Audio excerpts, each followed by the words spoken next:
Hey, everybody, this is Willy. Before we get into today's episode, I wanted to share something with you. I caught up for a couple minutes with Christopher White, the co-founder of Icon Collective, and I wanted to share our little chat with you before we get into the full episode today. We're talking about Icon Collective's new Black Voices Scholarship. And many of you, I'm sure, already know Icon Collective, the amazing music production school out in Los Angeles. They also do programs for vocal artists, music business, just generally an amazing music school out there.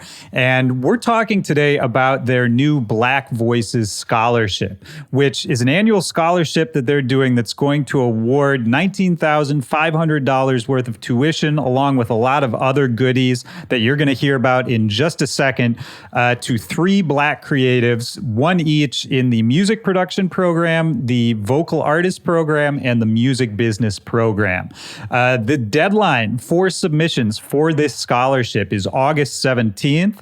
So that's coming up real soon. So if you are a Black creative, or if you know any Black creatives who would be good for this scholarship, please let them know about this conversation. There's going to be a link in the description of this episode where you can go find out more information and apply. So with all that said, here's me and Christopher White of Icon Collective, and then we will get into today's episode. Today, I am here with Christopher White from Icon Collective, the co-founder of Icon Collective. Great to have you here, man. How are you? I'm great. Thanks for having me. For people who have listened to this show, watched this show before, Icon Collective is a name that has come up organically a lot of times in all the conversations I've had, whether it's the live episode that we recorded at Icon Collective a couple of years back, which was a panel on mental health that we did with people like Flostradamus and Getter and a whole bunch more people. Still one of our most popular episodes, and personally an amazing experience for me. Or guests I've interviewed on the show who are alumni of Icon, people like Nightmare and Jaws and so many more. But for anybody who might not know Icon Collective, can you talk a little bit about the history of Icon and kind of what the mission statement is for the school? Yeah, absolutely. We started Icon 15 years ago, really with the mission to create a place that was by artists for artists. A lot of the recording schools at that time were really that. They were recording schools. They were really engineering schools, kind of fooling students into thinking they were going to be producers and, seeing the big SSL consoles and Neve consoles and kind of selling the location or the look of the place as opposed to the curriculum. And so my business partner, David Alexander, and I just really were put off by what we were seeing. We're artists first, recording music, touring at the time. And we were teaching at other institutions and coming off the road and coming back and teaching things that were completely irrelevant over a couple of years just really kind of started to wear on us. So we just kind of put our money where our mouth was, and we just said, we're going to create exactly what we would have wanted to have when we were coming up. And it's really always been that way. That was always been kind of our North Star. Every time we're at the crossroads and we have to make a decision, it's always based on what's better for the art, what's better for the student, and what's going to make the best art coming out of the building. Because the success that we've had, I think, is because it is so focused on the individual. And we're helping people grow as human beings, not just as artists. And we're helping them find their voice and find their opinions, find their uniqueness. And I know you've had a lot of success stories, some of the people I mentioned, but I wanted to bring up too that Icon, it goes beyond just production, like you mentioned, and it goes beyond just the studio skills. And could you talk a little bit about, all of the different programs you offer and sort of what you're really training people for? Yeah, we are known for our music production program because that's what we started, but we have launched 2 new programs we're very excited about. Vocal artist program and music business. And this, again, is very organic. I'm a singer-songwriter by nature back in a different lifetime when I was a young buck. I know I have always wanted to create a vocal program because I know exactly what I would have wanted to have. The secret sauce to Icon Collective is the art of flow, which you may have heard about before. And a lot of the graduates have talked about that. And it's a bit of a philosophy class, but it really goes into ego. It goes into your insecurities, your fears, it goes into things that artists need to be in tune with if they're going to be authentic. And so many artists are trying to sound like somebody else, or they're trying to recreate a sound that they've heard. And from the very beginning, we're telling them, absolutely not. You need to figure out what's unique about you. So whether it's music production, whether it's music business, or even with vocal artists, it doesn't really matter in the sense of what it is you're teaching. It's how we're teaching it is really the secret sauce. Yeah, and I remember actually when Jaws was on this show, he was talking about that art of flow class and saying that it was really impactful. The proof is in the pudding. Obviously, you've had a lot of success stories. And I think that sort of brings me to the reason we're really talking today, which is the new scholarship that Icon Collective is offering, the Black Voices Scholarship. And I'd love for you to kind of just talk about what that is and the philosophy behind it, and why sort of right now is the right time for this.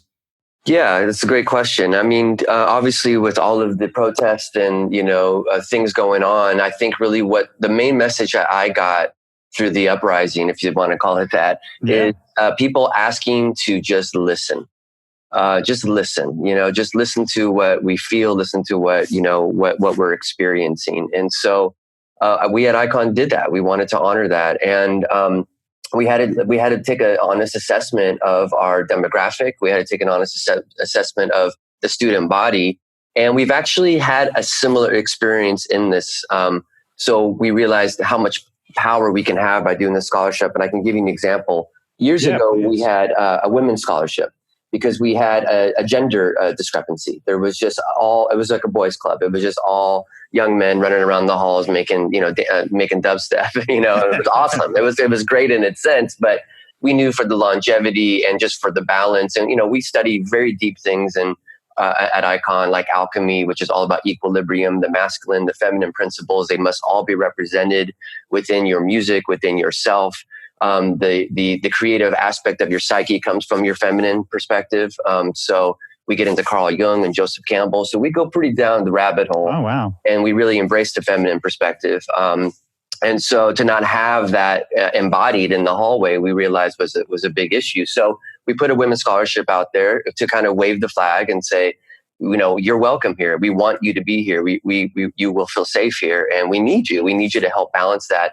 And since then, not only do we get fantastic people to submit, but the student body has completely shifted. And now all of a sudden there's a better balance. I wouldn't say it's 50-50, but it's a better balance. So when we got to the Black Voices Scholarship and we got to, listening to really how is our student body diversified, we knew the power that we had by saying, if we raise this flag, if we wave this flag and say, look, we want diversity in here. And your voice is important. And, the Black music has been such a staple of American culture for over 100 years. Certainly dance music is, created by Black people. Exactly. Rock. Jazz. We can go on and on and on. So that's really what this is about. It's really about just saying, we can do our part. We've listened. And it's a pretty powerful scholarship because we're doing one for each of the programs. That's right. So it's one scholarship each in music production, the vocal artist program, and the music business program. Is that right? That's correct. Talk about, just in terms of the nitty gritty, how do people apply for this, and when is the deadline? How does all that work? Yeah, deadline is August 17th. It's a $19,500 scholarship. The total tuition is $25,995. So we always want there to be skin in the game for each of the students. One of the things that we've learned over the 15 years is that if you give something completely 100% free and there's no skin in the game, none of those scholarships have ever actually worked out. Oh, that's interesting. So you, in the past, had given sort of full ride scholarships and people didn't complete the program? Yeah, they didn't complete the program. They just didn't honor it. There's just something psychological about having to sacrifice something in order to do it. So obviously it's 3/4 covered, but you do need to, like I said, have some skin in the game. But it's worth $19,500.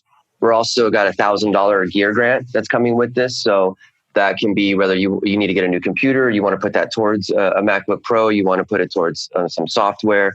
There's Ableton Live licenses that come with it, a 6-month Beatport membership. So it's a whole package that should really get you kind of set up in order to start the courses in Los Angeles. And we just opened up a brand new campus. So we have a 35,000 square foot campus in downtown Burbank. We have six brand new classrooms, a live performance theater, 25 recording studios. So we built this thing from the ground up over the last 2 years for the launch of these new programs. So the crescendo of the timing of when the scholarship is coming, you're coming into a brand new campus with brand new programs and ready to hit the ground running. Oh, that's fantastic, man. The new campus, I'm really excited. Next time I'm in LA, I got to hit you up for a tour. Yes, please do. I remember when you were there last time, you were in our little theater and you packed in with students, all over the walkways. Yeah, I remember we went too long and then the next class that was supposed to come in got a little mad at us. Yeah, we definitely had a space issue at the last place. So we grew about 3 times the size of that last location. So we have some elbow room now, and we actually created a theater specifically for Q&As like you held when you were there. That's fantastic, man. Well, I think the Black Voices Scholarship is a really important move from you guys. I think it's really significant. I'm really glad you're doing it. I want to encourage anyone who's listening to this, anyone who's watching this, if you are a Black creative, absolutely go to Icon Collective's website. I'm going to link to that in the description of this episode, where you can go apply for this. Or if you're not a Black creative, but you have a friend who is a Black creative, please encourage them to apply to this scholarship. Icon Collective out in Los Angeles, one of, if not the preeminent music production schools out there right now. Christopher, thank you so much for doing this. I really appreciate your time. Yes, thank you so much for having us and getting the word out. We're excited to see what comes back our way. Absolutely. I'm excited to see what you guys do with it. All right. Well, thank you very much. Take care. Thank you. You too. All right. Bye.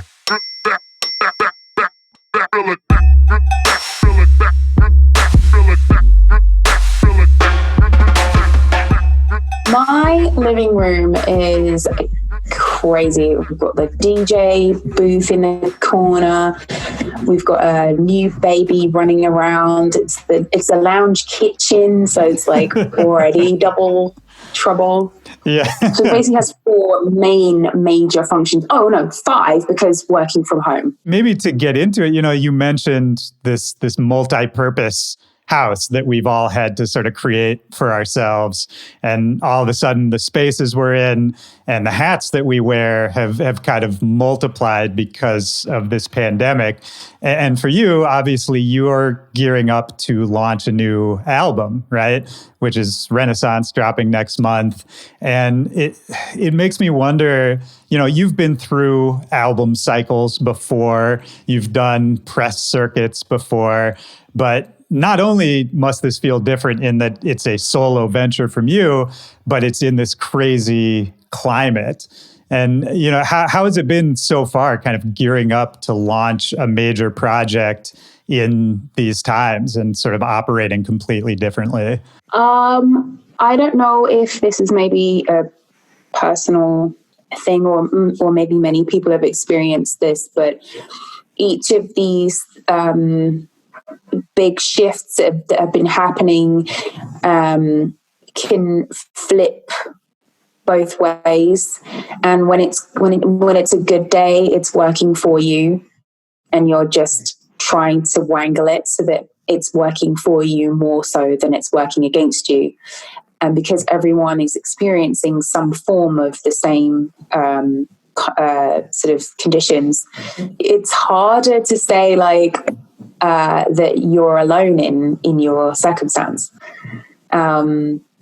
So it's very interesting. I've never experienced this before in my life. The ways that I've been making it work for me, I'm very thankful for, and I almost can't picture where I'm at now without those opportunities. It's not quite the same as being in a waiting room and fortunately having a piece of paper to write down ideas. It's more like you were in the waiting room and somebody presented you with an unmissable opportunity because they happen to be in the waiting room too. It's like, oh, wow.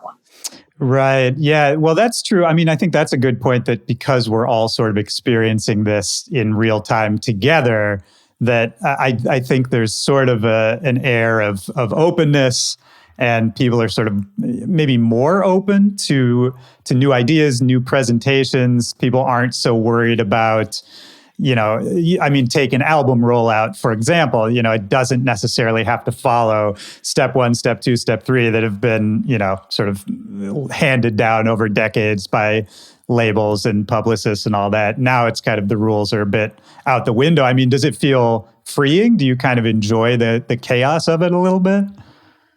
It does not feel like any of the rules have gone out the window. Okay. It feels like... do you know what the funny thing that's happened is, because physical meetings have not been possible, we've met with everybody involved multiple times a week, as opposed to once every 3 weeks or whatever it is. Sure. So efficiency has gone up in that sense. Like, everybody knows what's going on. And I really do think it depends on, as these big shifts hit you as an individual, like, where are you at? And you're lucky if it happens to coincide with something that you needed. And something that I needed was prep time, Yeah. When you're planning to roll out an album, you need prep time, you need time to organize yourself. So we've had that with all the COVID. And I was, I'm at a transitional point as an artist. And one of the ways that I needed to transition was to open up about my feelings about racism and my feelings about being a Black female artist in the music industry, that I did not feel safe enough to talk about in the past, which meant that in a way I never really talked about anything personal, because those issues are so omnipresent and they related to so much of what I do, that if you're not talking about that, I wasn't that interested in talking about anything else particularly. That's a really interesting point, I think. And I want to talk more about sort of those realizations you had, and how we can kind of collectively have that conversation more. But I think it's also interesting to think about, in a music career, you are sort of always on a track or on some kind of ride, right? And this is I think the first time for a lot of people in our generation where that ride has just been full stopped, and people kind of, had that space to really take stock, to really examine what they're doing, why they're doing it. And it's cool to hear that that's been, a source of positivity for you. Absolutely. Because I had high ambitions for the creative side of the rollout of this project. And sometimes that can get skipped along, especially if you don't have all the resources you need to work quickly and to get high level outcomes. So if you don't have all the money in the world to throw at a project, you need time. And that's what the universe gave me. Right. Yeah, which is nice. I mean, and obviously, of course, there were no shows. You weren't traveling on the weekends to fly out. I'm sure having that kind of continuity helps.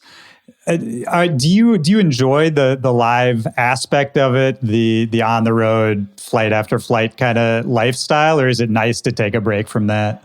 Well, I'm looking forward to the future of that. I think that if you're not a really, really strong constitution, if you don't have a strong constitution, traveling really takes a toll on your health. And if you're mentally fragile in some ways, which a lot of artists can be, your head isn't functioning in a way that's sustainable when you're on the road. It's kind of can also create a cycle, which I was definitely stuck in.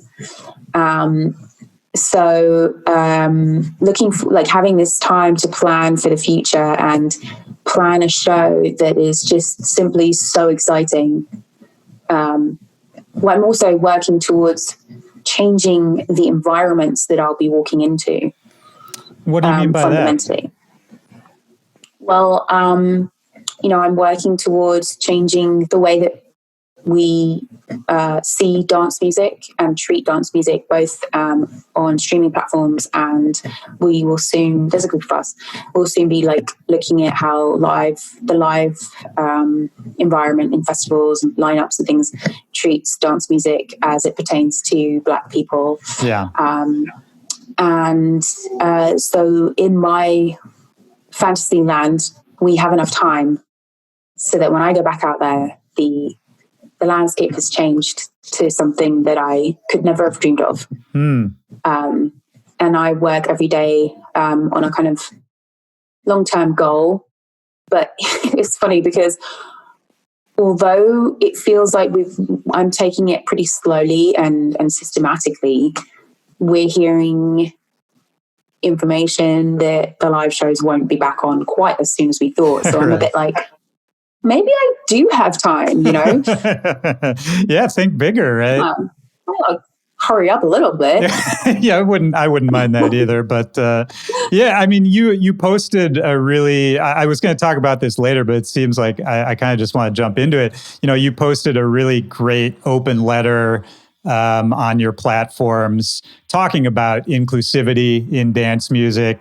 A lot of it was specifically addressing platforms like Spotify and how they categorize genres of music, the playlists, and what's included in those playlists. You know, I'm going to link in the description of this episode so people can go read the letter that you posted and all that. But sort of briefly, for the people who might not have read it yet, can you describe sort of what you were talking about in that letter? So I was trying to look at what kind of challenges I was facing as a Black woman about to release a dance record, and a dance record that contains, to my mind, a whole world of dance that is not currently classified as dance music.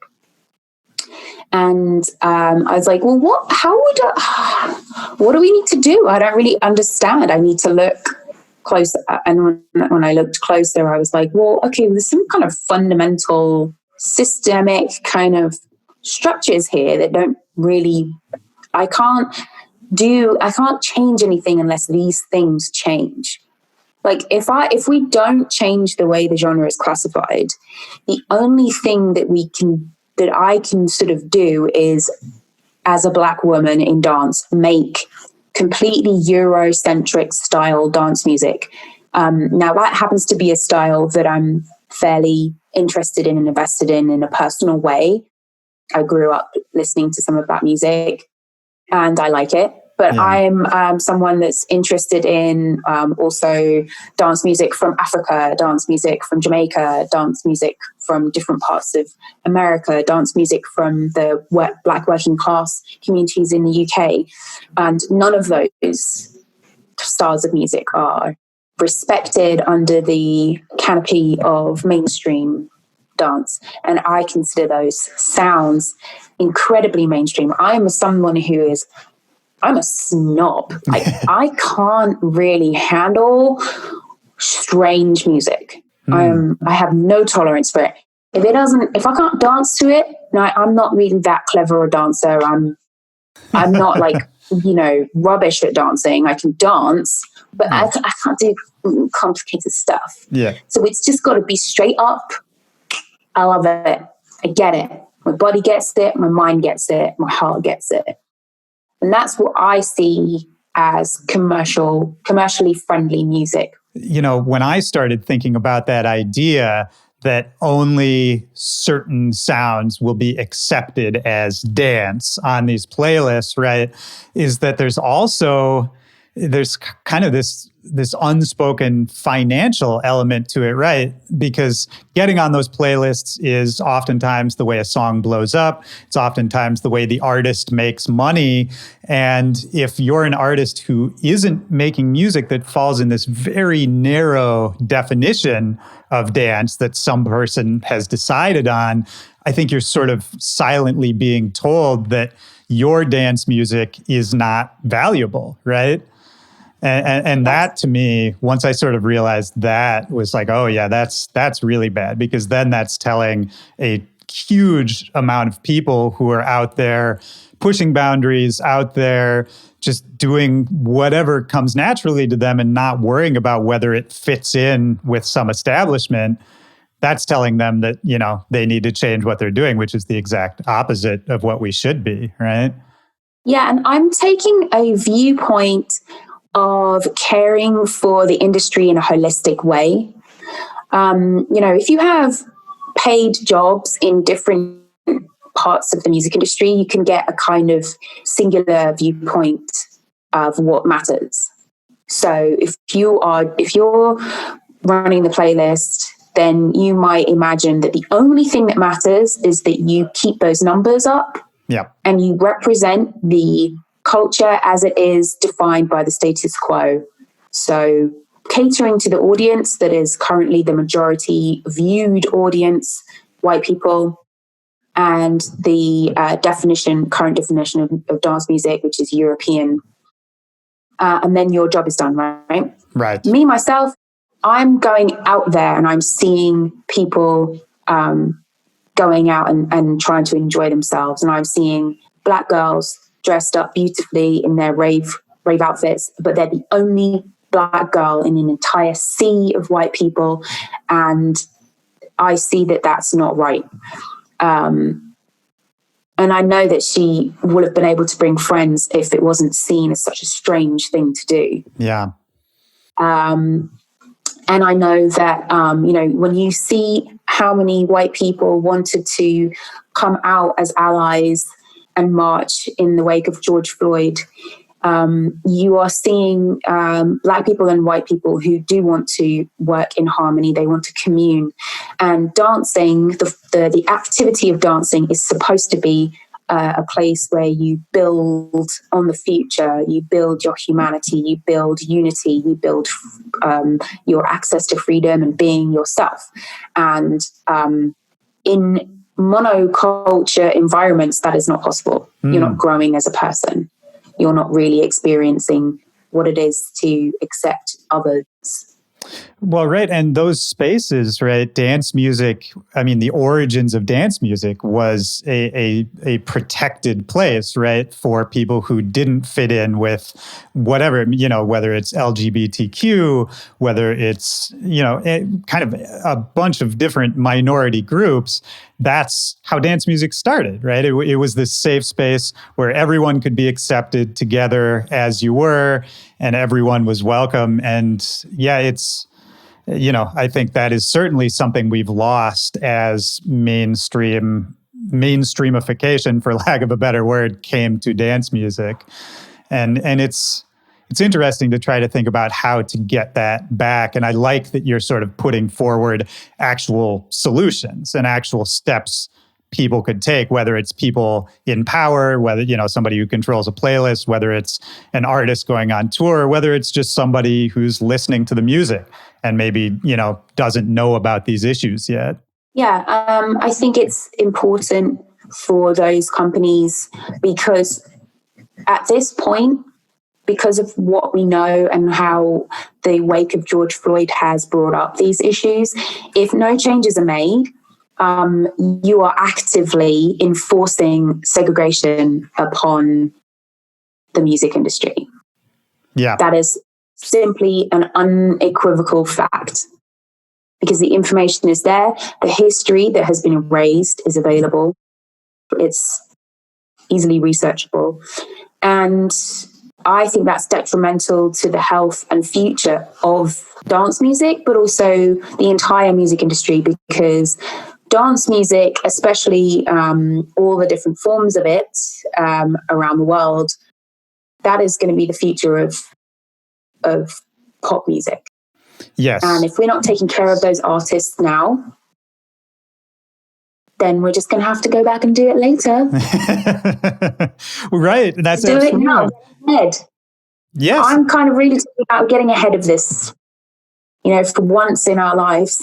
Yeah. Well, okay. So I love that you said that, because I saw this was another thing you gave to me, was you tweeted this article.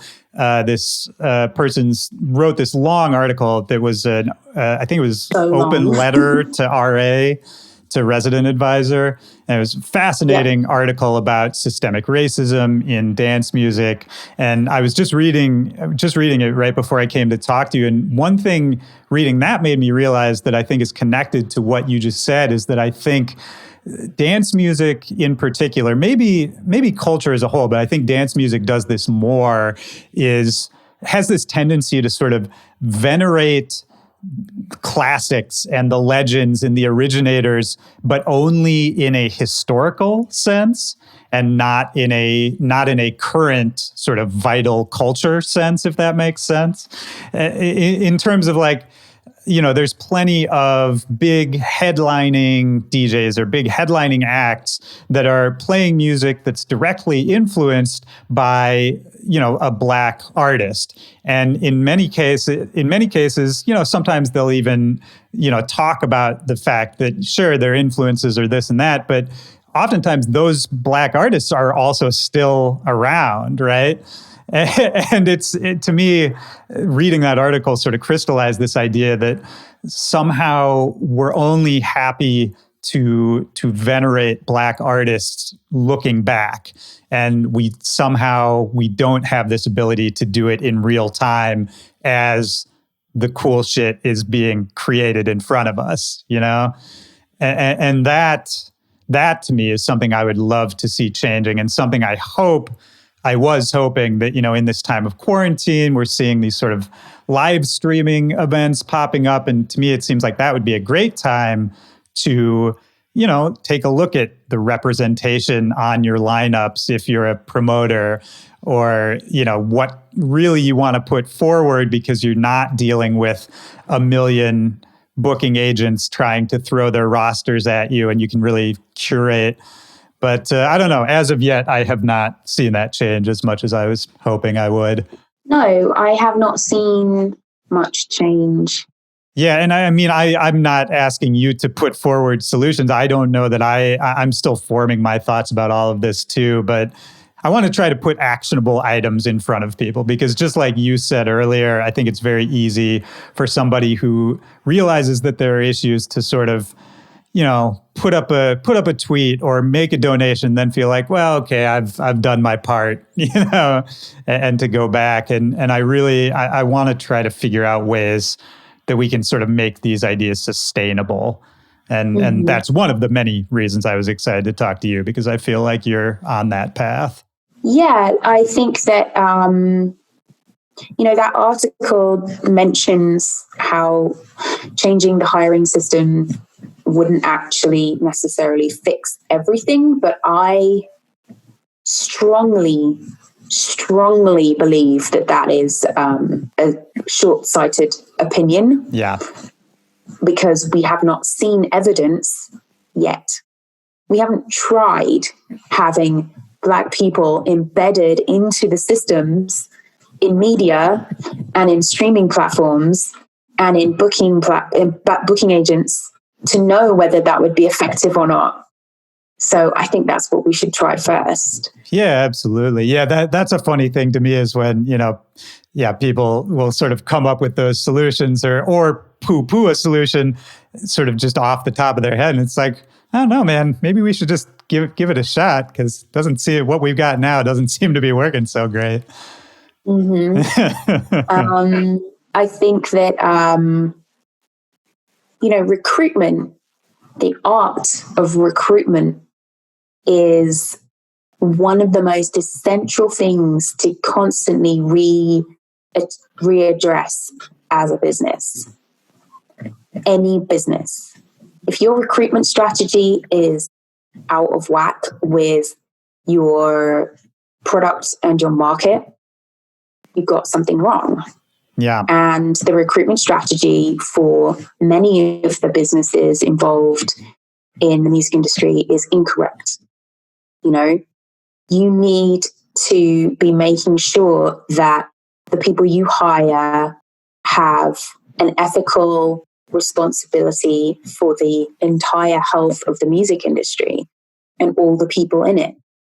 But not only that, you need to make sure that you as a company are checking up. Like, okay, say for example, you did hire a Black person. You need to check whether that Black person is assimilating into the company and doing what the company's current structure already requires, and has felt maybe unable to make the changes that you've basically hired one Black person to do, right. which is more likely to happen than not. So hire 3 Black people. Me and the Black people that I have been connecting with are being used as free consultancy labor in businesses that are making billions of dollars. And we are supposed to fix things that will make them billions more dollars. Like the Black dollar or pound is coming as soon as you open the doors to all of this different dance music. Right. Who is going to benefit from that? Obviously, all of these big companies. It's literally an all-win situation, because let me tell you something. White people are not going anywhere. As soon as the party gets more fun, like, hello. Yeah. 100%. Like, ask any white person, right? Genuinely, hey, would you like to go to a party and there's only white people? Or would you like to go to a party where there's some Black people? Yeah. Just a basic question. Yeah. Let me think. Have you ever seen Monty Python? Oh, yeah. Yeah. So one of my favorite scenes is a line, and everyone's lining up, and when you get to the front, you get asked, cake or death? Right. And everyone, get cake, please. Cake, please. And then one person comes up and he's like, death. No, cake. No, cake. Come on. That's perfect. See, all I'm trying to do is ultimately make the party more fun for everyone. Well, and I love that. And that, what you just said, I think is such a great way to sell that idea to somebody who maybe is only looking at it from a dollar sign perspective, right? Because that's another huge issue, I think, is that when it gets to this $1 billion company level, you know, as much as I think it sucks, I'm not expecting the $1 billion company to care about culture first, right? Just in terms of pragmatic reality. I wish they would, but I think history has shown us they're not going to do that. But if you show them that, no, actually, this will help you and it makes the world a better place, you know, to me, you kind of have to mix in, what's the phrase? It's like you got to mix the medicine in the sugar or something like that.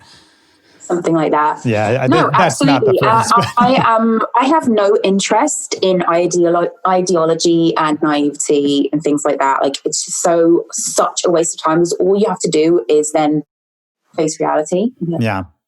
Oh, so you want to know how it actually helps you as a business, right? Okay, fine. God, can't you do it because you feel like it? No one's going to fucking do anything because they feel morally obliged. Yeah. Okay. They are missing out on an entire world of people and audiences that are ready to party. That's just the end of it. Like, come on, like, wake up. Yes. Yeah, no, I love that. It's bad business to completely miss out an entire market. Yeah, it absolutely is. And it's just people getting complacent and people not being open-minded. And I don't know. I could go on and on about this kind of stuff, but I do want to bring it back to you a little bit too. While we were talking, I was thinking about, you mentioned you've had experience working with these bigger companies. You've done the major label deals and the whole 9 yards. And now for this new album, which is Renaissance, you're working with Mad Decent, who are old buddies of mine, and it's, a much smaller operation. And I don't want to put words in your mouth, so correct me if I'm wrong, but it feels sort of back to, a more indie roots situation, a lot more control, a lot more ability to kind of be nimble and to present things the way you want. And I was wondering, working with Mad Decent, making the choice, I'm sure you probably could have worked with a major label had you wanted to. What sort of led you down the path to decide, I want to work with an indie label. I want to do this kind of on my terms for this solo project? Most probably, it was the fact that I planned to make the album exactly how I wanted to. So I actually was the primary investor in my album before anyone else was. I'd already spent racks. And I was willing to back myself on that because I knew what I was doing. Because I've worked with major labels, usually at the moment, what they like to do is sign someone who doesn't know what they want to do so that they at least have the ability to completely control that person if they so wish. Which they usually do. Yeah. But they might not tell you. I was going to say, yeah.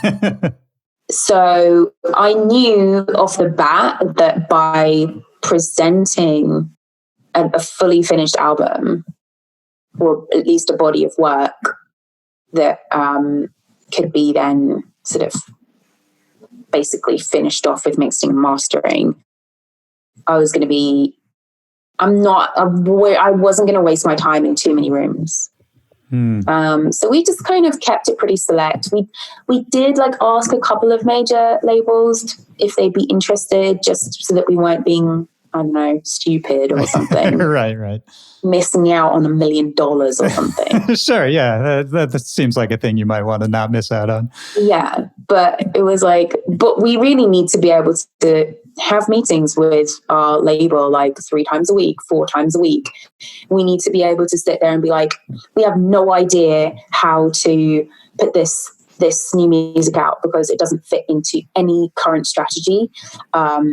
We've made a dance album that crosses almost every genre. So what should we do? It's we need to have these meetings where everyone has to think outside of the box. Right.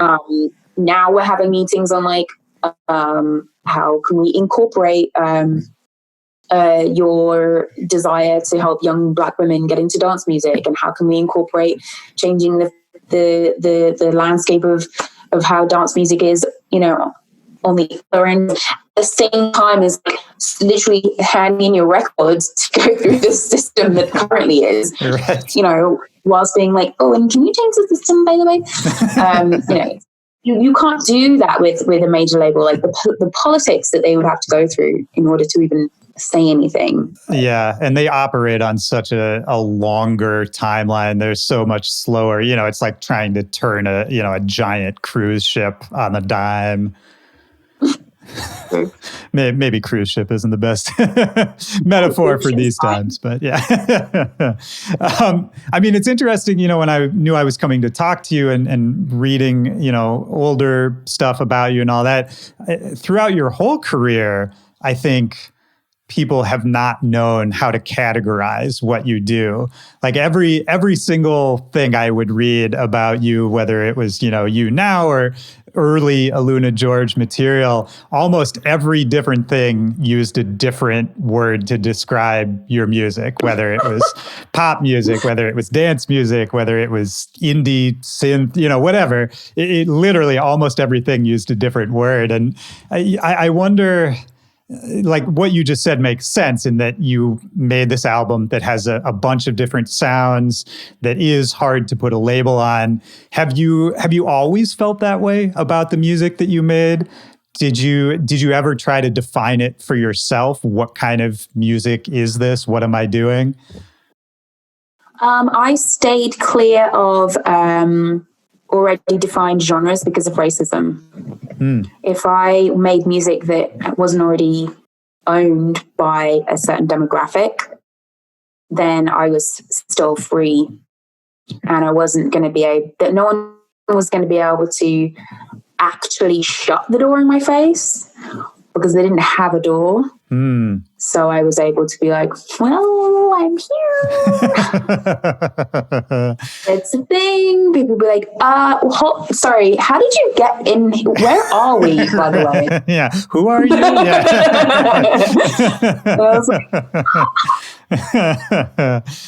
And you're already in there partying. I love that. I mean, I think that goes back to what we were talking about with the DSPs and the playlists, right? Is that if you're not willing to play that game, then yeah, that absolutely takes some power back to the artist, right? Because then you can sort of pop in and out at your leisure. It comes with its, downsides because you can't be funneled through the system all the way to the top if you're not in a lane. Yes. Yeah. I mean, you're absolutely right. You can be in the race, but you'll be running for a really long time, which is, I'm a marathon runner as an artist. So, but I guess two choices. Okay, no, there's three choices. Okay. Make Black music only, or don't make any music at all, or make music that no one's ever heard before so that you can feel free to experiment. Yeah. But you won't be able to reach a certain level. Right. That you will have to, give that up, that part of the dream. Yeah. That's sad to think about, but I think you're absolutely right in that. So say you take that path, right? The hard to categorize path, and you don't sort of go along with the path that's in the system, then I think there's not even a roadmap to reach whatever that end goal is, right? Because there's no representation or almost no representation of somebody who did do it that way, right? Which sort of goes back to the systemic thing we were talking about earlier. But yeah, and that must be for me, going down the lane of doing Black music didn't make any sense because there was just so much good music already. Yeah. I don't know. I didn't feel like I could compete really because I was listening to people like Mariah Carey and Whitney Houston and Etta James. I was like, if I can't do that, I don't want to do it. Yeah. Sorry. I give up. Yeah. Well, if I woke up and I was her, as in her, the artist, yeah, of course. Yes. Great. Right.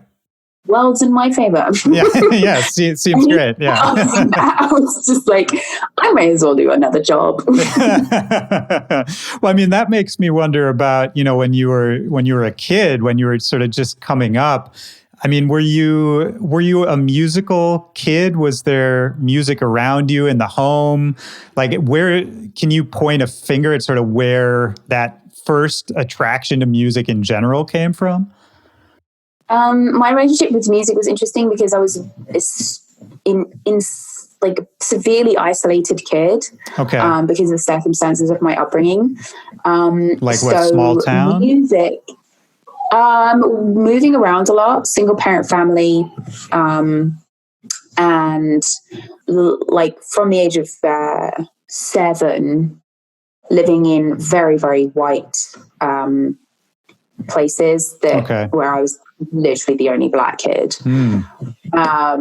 So music was huge for me. It was probably the only time that I felt whole was listening to music. I took it for granted though. It was because that's just how it was. I was like, well, that's just music. Yeah. Like when I feel good about being alive, that's just it. It didn't occur to me to be like a job or anything. Because I thought those people were like literally magicians. Right. It's this specialized thing that, somehow some people have the secret knowledge. Yeah. And I mean, I happen to be listening to absolute legends. So I still hold them in the exact same place in my mind. I mean, I'm talking Bob Marley, Etta James, Whitney Houston, Mariah Carey, you know, Yeah, Bill I've heard of Withers, them. Yeah. Van Morrison, like the end. But so when did you want to get involved with it yourself then? When did you start dipping your toes in as a contributor or performer? Well, I had the wonderful opportunity to be asked by a boyfriend to do some vocals on his computer music. And I was like, so you're making music. You want me to be involved in this, and this is okay. This is like a legitimate way to spend an afternoon. All right. Mind blowing at the time, yeah. Yeah. Because I didn't have a lot of exposure. Like, I don't know, like there was no, I grew up in I went to a girls' school. So like there were no bands, no bands at all. Like when I was able to go to the pub, then you would like see bands and stuff. And like there would be the older boys that had left school and then made a band and things like that. And they were all doing like punk stuff. Sure. Yeah. So that was it really. I was like, oh, so you can make it at home. This right. is interesting. And then, I mean, when I decided to go, I was like, ooh, damn, I am so behind. I have to do everything at the same time. So I was like, okay, I'm doing opera singing vocal lessons. I'm formulating any band with any living, breathing human in any way I can. Right. I was on the internet in those chat rooms and stuff. Like, I sing. What do you do? Yeah. I worked with all kinds of people. Like, and I put myself in all kinds of weird scenarios. I would just go to London on the train and turn up at some man's house and be like, it's me, the person of the name or that you saw on the internet. Yeah. I talked to you on the internet. Yeah. Yeah. Like, and just that moment where you see the real person, you're like, yeah. Okay, I guess I'm making music with you today. Well, I mean, how long did that period last before? I mean, I guess before. Well, yeah, before you met George and formed AlunaGeorge, or just before you sort of felt like you started to figure out more of what you were doing. My apprenticeship was probably about 6 years. And during that time, I made 4 albums. I was in 5 bands. I was in a psychedelic funk band. Okay. Like, go on. These guys had like a shed in the bottom of their garden, and they grew weed in a cupboard, and they would like have some kind of volcano, and they hand me the bag, and I'd like, and then they would play me Pink Floyd, and I'd be like, wow, and they were like, do that, and I was like, okay. And I would do one take, and I'd be like, how was that? And they're like, amazing. And I was like, you guys are fucking high. This is whack. Come on, you have to push me more. Well, at least you had that inclination. I think that's a good sign of, future success or at least future drive. Then I worked with a guy, and we created an entire album that basically sounded like Radiohead, and he was hilarious because one, he still to this day would probably say that he'd never heard Radiohead. So that was a fun game. Nice. I was like, are you sure? Yeah. we are making Radiohead music right now, like. Just anyway. Yeah, just whatever. FYI. Yeah. So there's just 2 releases. One's you. And And secondly, he didn't want to perform until we had released this album and it was well received. I was like, you are out of your mind. This shit is whack as fuck. And we definitely need to go and play live so that people can tell us that to our faces. Yes. So then I joined a band and we were like, I was like playing the guitar and I dressed like Lara Croft and like nobody would listen to us. And I think a really hilarious, I guess, low point or high point was standing on a big, you call them trash cans, we call them dustbins. Yeah. The ones like the industrial ones stood on there outside of, I don't know what, some big live show arena as the Arctic Monkeys were playing.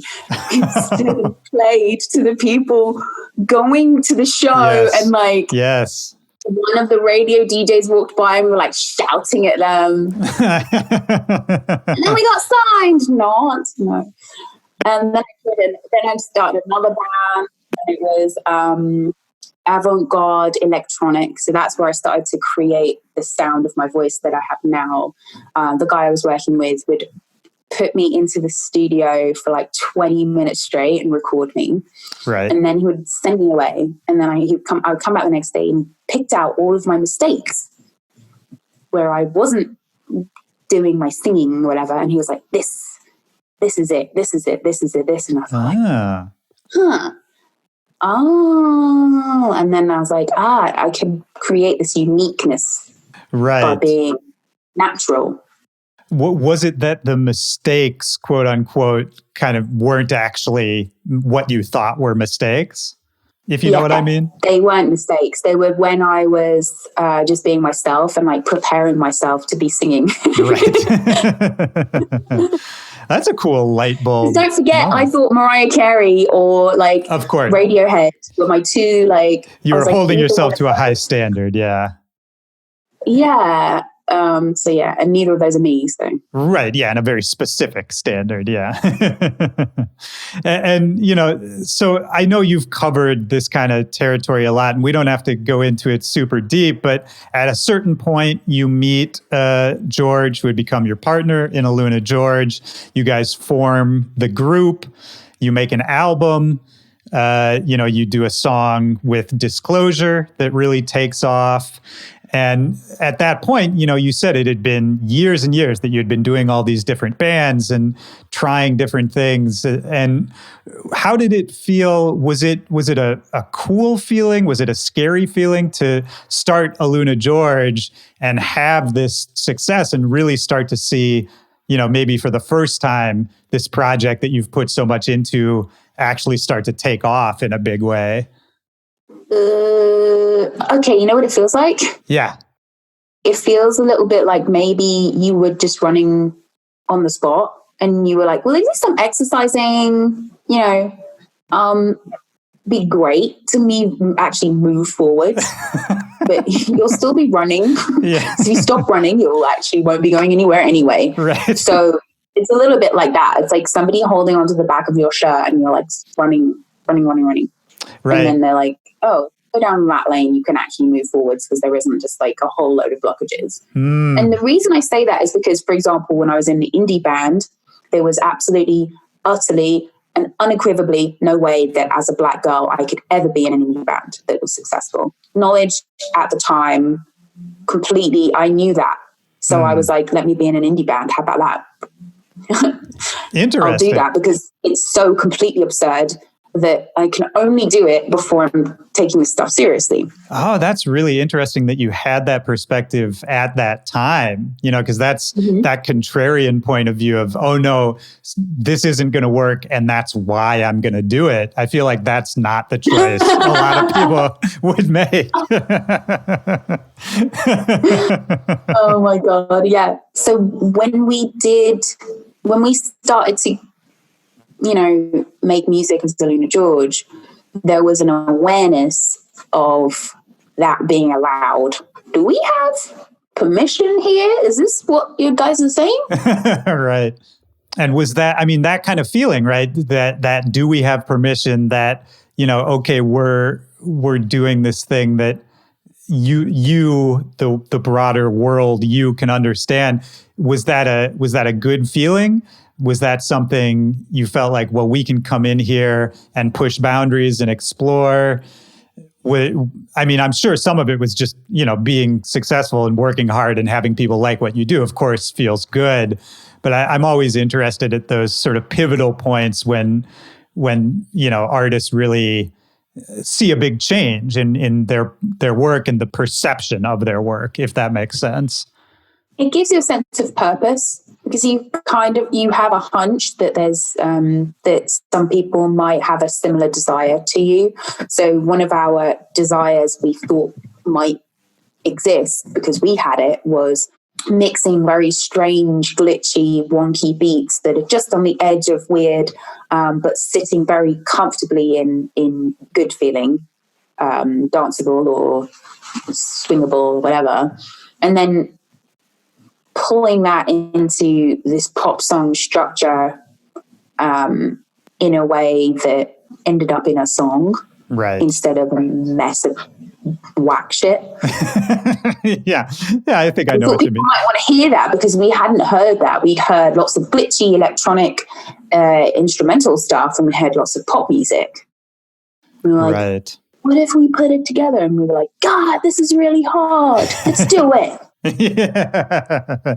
Do you like, just as a general kind of, I think there's a personality thing, that kind of challenge of like knowing this is going to be hard, and that's sort of what attracts me to it, rather than, trying to just be the pop singer, or rather than just trying to do the weird glitchy thing. Does a challenge attract you? No, I think what it is that I'll see something that I think would be great to exist, and then I'll realize that it'll be really hard to make that exist. And then, but then I'll be like, but I think that it would be really good if that existed. So I'm willing to do what it takes for that to happen. Because I've carried a feeling of worthlessness that has to be offset with a feeling of purpose for me to be in some kind of harmony. That's interesting. And so possibly that's what you're detecting. It was like, because I think that if you feel fine to and worthy to be on the planet, you're not quite as invested in proving your worth. Where does that feeling, what's the root of that? If you have those feelings and you want to keep the balance, can you look back at, did it start in childhood, like that feeling of? So where that comes from, if you look historically at the way that Black people were classified as property, chattel, and have spent not all that long recovering from that history, that's a major kind of component to your growth as a person, as a Black person. Now, I grew up in an all-white town, so it was fairly amplified, but without any conversation about it whatsoever. I couldn't really consciously connect that feeling, why I felt so much lesser than everyone around me, to the history of racism, because it wasn't taught in schools, it wasn't discussed anywhere. England has a strong history of having erased its relationship with slavery, even though we invented it. Yeah. And then spread it to the rest of the Western world. So as a young Black girl, I was lost in the sauce. Sure. Really, my only focus was ever just to get some semblance of feeling good. So I was like, what can I do? What do I have? I can make art, I can make music. Those are my kind of most useful skills. And that seems to fulfill some kind of need for other people. In the back of my mind, I've always imagined that if I could achieve some level of success, that young Black girls around whoever saw me could also see themselves reflected in me and be more encouraged than I ever was to do something like music. Music is a real gift. It is a real privilege to do. Yes. So if you get the opportunity to be involved in it, you know, in some ways, like it was so hard and insane to do that you would think that I would kind of say like, I wouldn't bother. But the thing is about it is it saved my life. And so I can't really say that I can't put anyone off the path of making music. It's been very fulfilling for me. Yeah. With all its challenges. Of course. Yeah. And I mean, I think sometimes, you know, it's going through those challenges that makes you realize, you know, how rare or valuable an experience it is. Yeah. I mean, that's a really beautiful thing that you just said. And I think it's interesting that kind of drive, and again, please correct me if I'm putting words in your mouth, but, you know, that kind of drive to want to be an example to the next generation of Black women who, you know, maybe wouldn't have seen a path, or now would maybe have an easier time of seeing a path of how they could do something like this. I think for a lot of people, that would feel like a scary responsibility and something that, you know, with all the other challenges that are involved with being a successful artist, I think some people would try to stay away from that. And the fact that you've sort of taken that on as a positive and something that makes you want to do it more, I just think that's an interesting note. I think that's not typical. Well, it came to mind that I probably wouldn't rest until I could really see someone else taking my place, taking my job. As I said, I'm an artist that cares about the industry.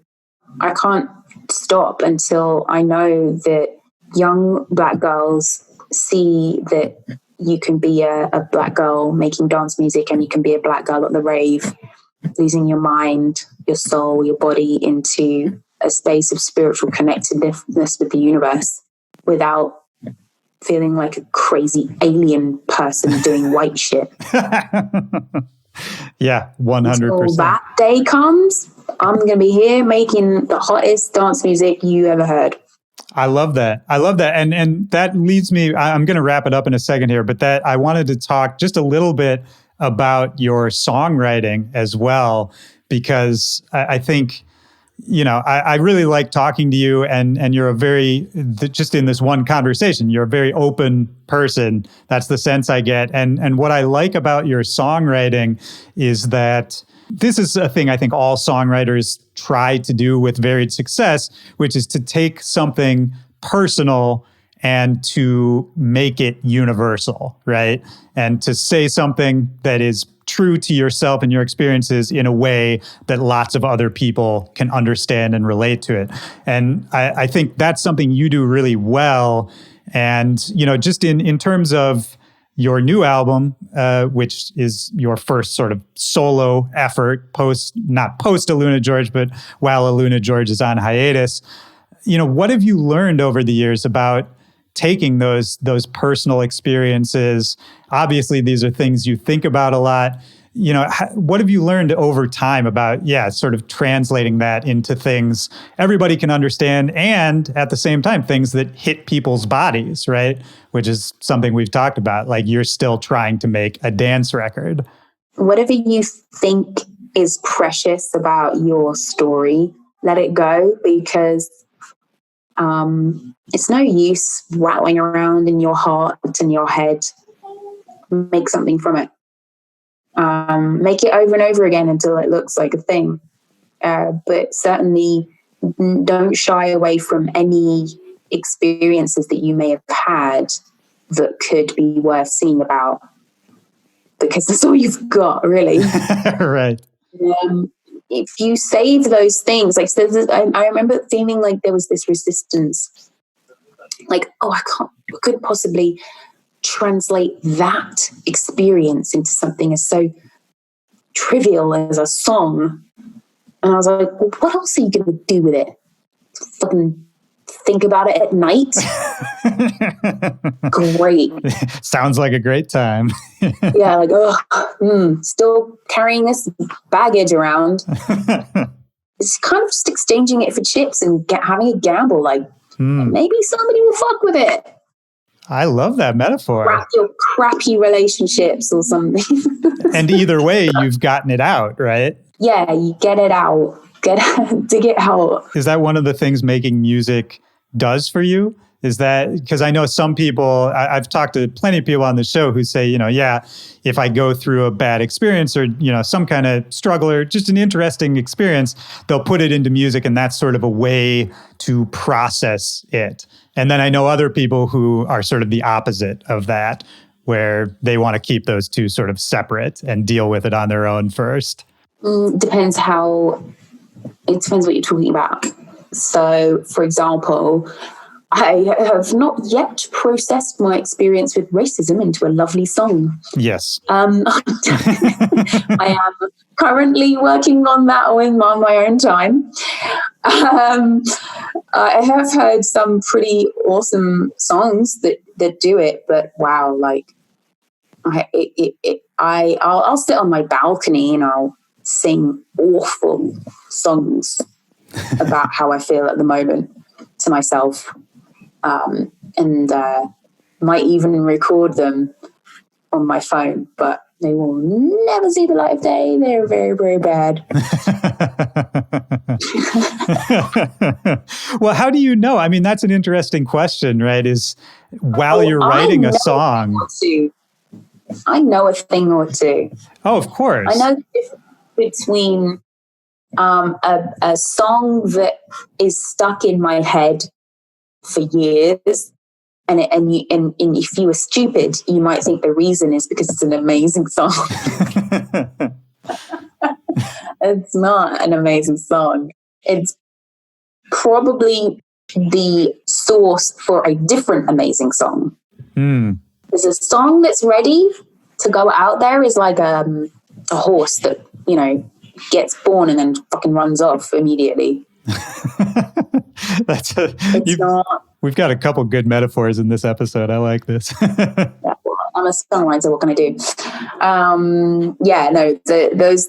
Those songs, you just kind of you keep them. They're just for you.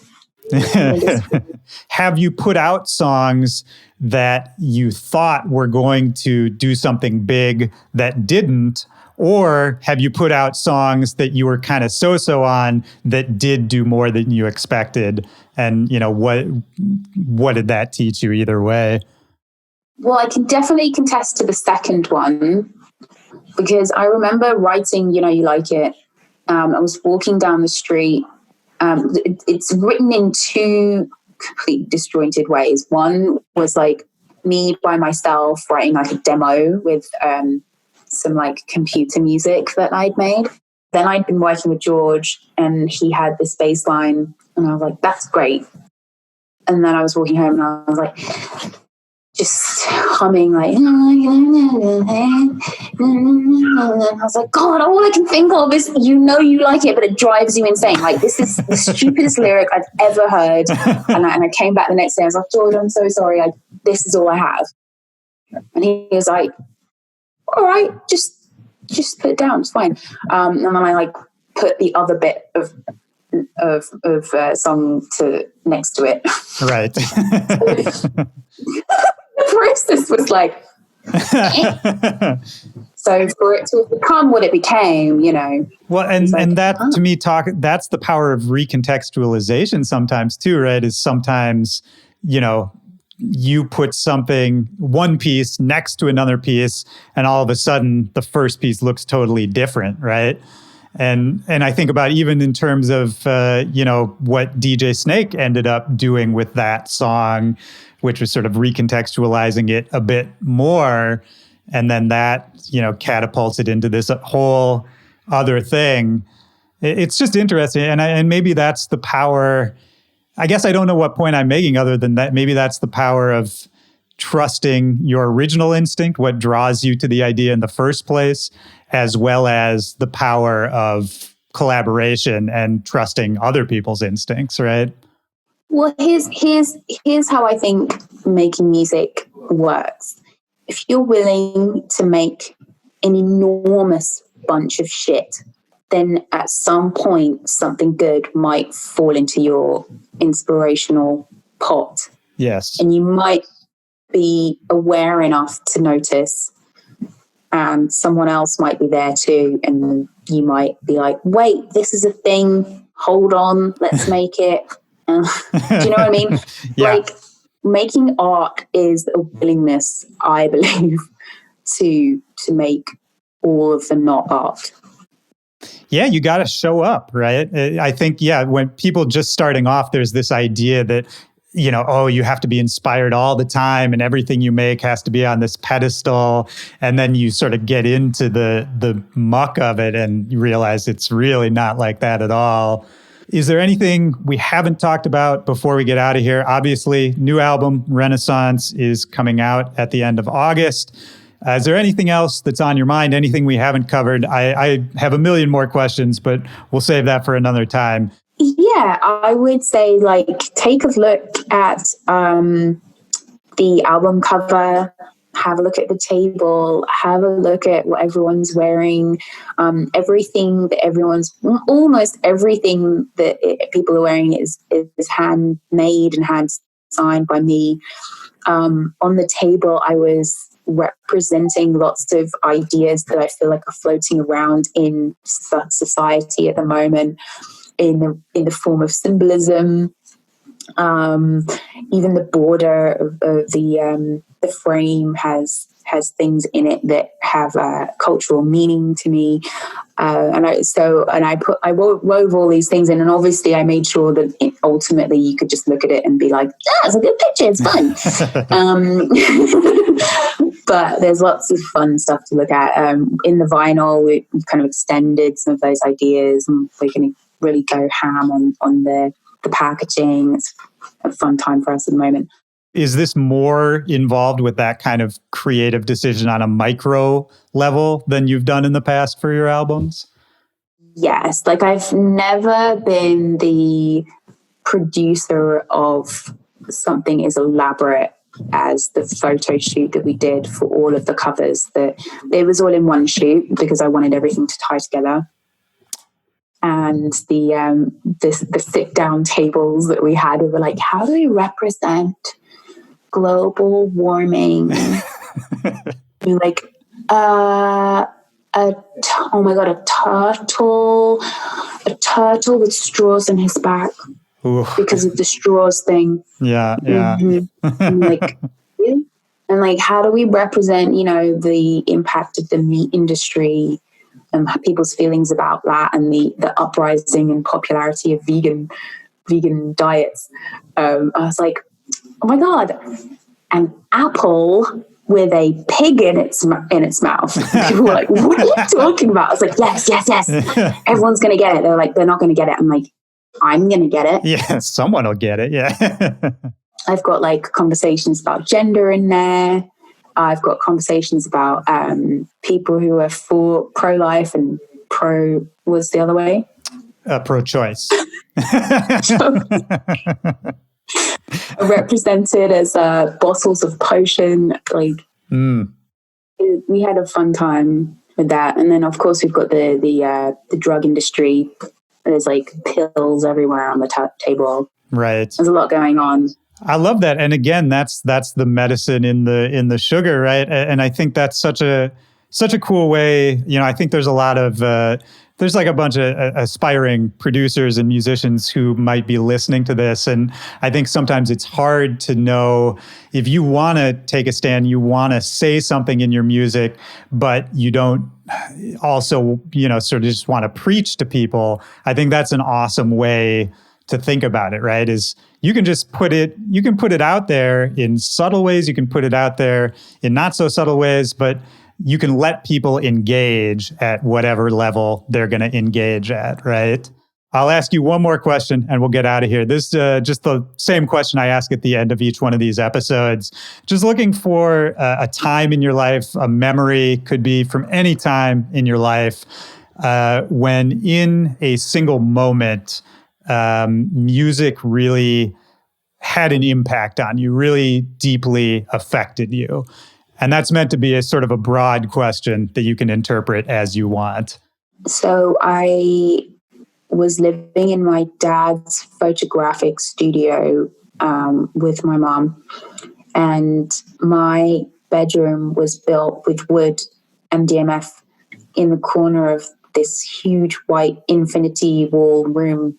And I don't actually know where my parents were at the time, but I was allowed to put music on full blast and be alone in that space, big white space, and then just dance. I think I had like pillows scattered to like jump from one pillow to the next. And I don't know what it's like to go on the moon. It might have been an equivalent kind of fun time for me. I love that. That's a great memory. I think that's sort of a perfect way. That just makes me happy to hear about. I like that. That's a perfect way to wrap it up. Thank you so much for talking to me. I really enjoyed this. Pleasure. Thanks for having me. Absolutely. Take care. You too. Bye. All right. Bye-bye.